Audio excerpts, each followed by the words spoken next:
Thank you for joining us today. I'm Blessing Fraser. And I'm Tyler Mitchell, and this is The Breakdown, where we discuss what you hear but may not know. Later on in the show, we'll have the latest in entertainment, from new releases to what's trending on social media. And of course, we'll head over to our sports, where we break down the biggest plays and rivalries of the week. We will also dive into some of our events that our student clubs and organizations have done this month to bring together the Black community here at ASU. But first, we must begin with politics and the growing concerns of another possible government shutdown.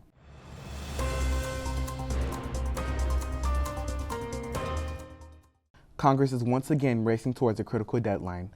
Current funding expires on September 30th, and without a new measure, a government shutdown could begin. Analysts warn a shutdown could lay off more than 800,000 federal workers and cost the U.S. economy billions of dollars in lost productivity.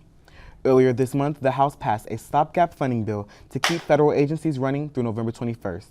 But the Senate rejected the measure after the Democrats objected, saying it didn't protect essential health care programs and ignored rising costs for millions of Americans. President Donald Trump has blamed the party split in the Senate for failure to reach agreement and warned the country could soon see a shutdown if lawmakers don't compromise. The standoff has renewed memories of the 2018 shutdown, the longest in U.S. history, which stretched 35 days and disrupted services nationwide. Negotiations are expected to continue, but with the deadline approaching, pressure is mounting on both parties to reach a deal. Halfway around the world in Nepal, citizens are taking matters into their own hands. Yes, Tyler. Citizens are protesting what they say is corruption and mismanagement by their leaders. The social media ban by Nepal's government was the cause of the recent protests, outbursts, and violence by its citizens. Gen Z are at the forefront of this conversation, with those leading these protests aging anywhere from 13 to 28 years old. Although the ban of social media sites, including Instagram, Facebook, YouTube, and X, further fueled this nationwide anger, tensions have been at an all-time high for decades. Citizens deeply feel that their government is being poorly run and have grown frustrated with the corruption and lack of economic opportunities.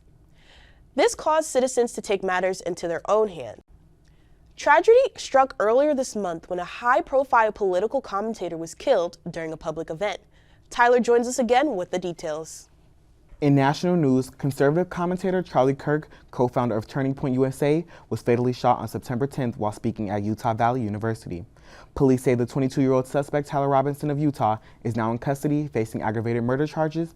Prosecutors announced they'll seek the death penalty, citing the attack as premeditated and politically motivated. The aftermath of the killing has rippled the nation. Several historically Black colleges and universities reported receiving violent threats in the following weeks, forcing temporary lockdowns and disturbing classes.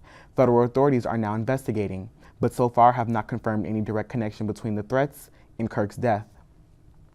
Meanwhile, right here at Arizona State University, thousands gathered at Desert Financial Arena in Tempe for a candlelit vigil, honoring Kirk.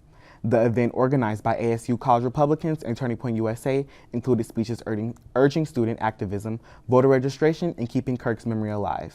In honor of Suicide Prevention Month, we would like to bring attention to 21-year-old Demartravion Reed. The Delta State University student was found on campus hanging from a tree near the university's pickleball courts. His death was later ruled as a suicide. However, the investigative material has been turned over to the FBI for review. If you are struggling with mental health or know someone who is, call 988 Suicide and Crisis Lifeline for help. That's all today for World News, but don't go anywhere. Our sports section will bring you the latest scores, highlights, and stories you need to know heading into the week. Reggie Wright has the rest.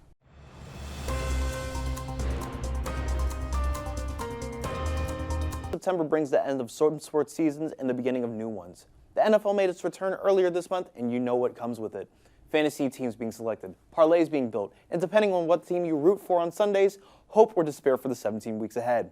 So far, 3 weeks of football have come and gone. So what are some of the storylines around the league?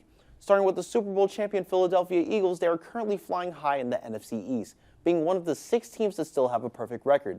As for their Super Bowl opponents, the Kansas City Chiefs got off to a shaky start, losing their first 2 games before winning this past Sunday in New York against the winless Giants. Speaking of New York, it may look bleak for the Jets and Giants in the city. However, things are looking brighter than ever upstate. The Buffalo Bills have started the season strong, with quarterback Josh Allen leading the team to a 3-0 record.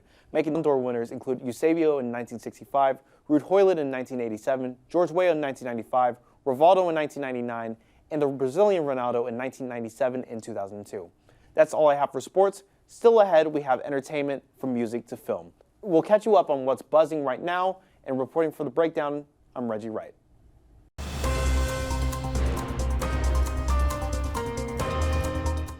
Thanks, Reggie. There's been a lot this month in the entertainment industry. Starting off, singer and artist David canceling the rest of his U.S. tour after a dead body was found in his car registered in his name. According to Los Angeles police, the body was identified as 15-year-old Celeste Rivas and found decomposed and in dismembered state.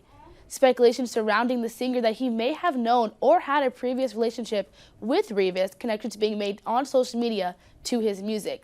Nothing is confirmed yet by LA police, as the artist is reportedly fully cooperating. And Jimmy Kimmel is set to return to his late-night show this week after being suspended, ABC's parent company Disney removing him indefinitely after a comment Kimmel made about the Charlie Kirk assassination. ABC released a statement on Monday saying, "Last Wednesday, we made the decision to suspend production on the show to avoid further inflaming a tense situation. We have spent the last days having thoughtful conversation with Jimmy, reached the decision to return to the show on Tuesday." Trammell Tillman, nominated for Severance, became the first black man to win for supporting drama actor. And Apple TV's The Studio broke the record for the most primetime Emmys won by a comedy series, taking home a total of 13 awards. And in theaters this month, Hamilton returned to the big screen in honor of their 10-year Broadway debut anniversary. Downton Abbey released the third installment in their franchise titled The Grand Finale. And as Halloween approaches next month, a few new releases for all the scary movie lovers. A new Conjuring released earlier this month, the latest installment in the series, along with Stephen King's newest thriller, The Long Walk, and most recently, Jordan Peele's football horror titled Him.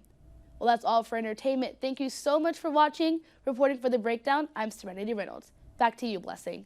Thank you, Serenity. Moving from Hollywood lights to in-house stage lights, there's no shortage of the energy that took place right here on campus this month. That's right, Blessing. Students have been coming together to celebrate culture, creativity, and community. This month, we've seen a ton of on-campus representation, including the Black African Coalition's Rep Your Flag event, to the BSU's Buckles, Saddles, and Unity Night, and even a special performing and visual arts showcase hosted by the BAC in collaboration with your very own NABJ. Let's take a look.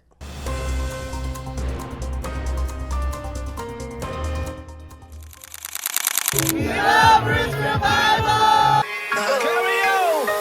We're on it! Go out for the result, nothing to discuss, cause I think win by default and without any doubt, I'm me happy you don't, I no go feed it, I no go feed it. Make a move on, and if I don't let you know, then I won't be for real.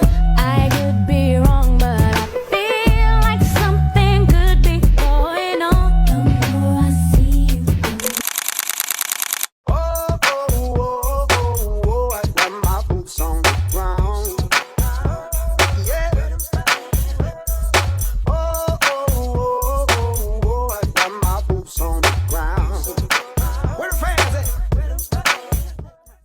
That concludes this month's episode of The Breakdown. And don't miss our October show. We'll have special coverage of Halloween events, fall sports, and more campus stories you won't want to miss.